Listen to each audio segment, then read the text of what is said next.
C'est une contre-offensive dont les résultats déjouent tous les pronostics.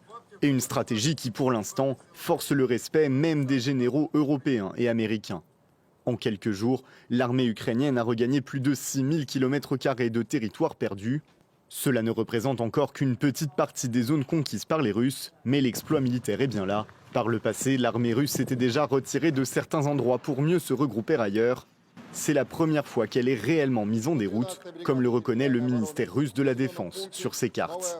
On est vraiment sur une première depuis le début de cette guerre. Là, on a vraiment un effondrement total du front, avec la perte de nombreux matériels, avec des milliers de prisonniers de guerre qui sont réalisés, et une incapacité pour les Russes de se réorganiser pour recréer une ligne de front.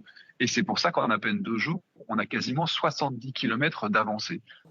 L'Ukraine a lancé le 29 août une contre-offensive au sud-est vers Kherson. Les Russes ont alors dégarni leurs troupes au nord pour envoyer des renforts vers le sud.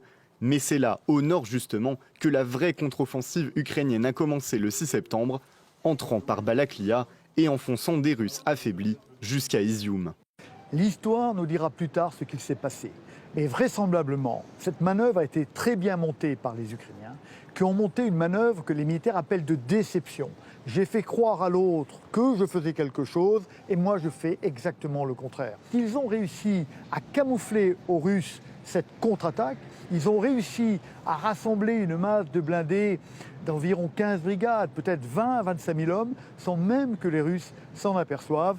Les Ukrainiens ont très probablement bénéficié de renseignements fournis par les États-Unis.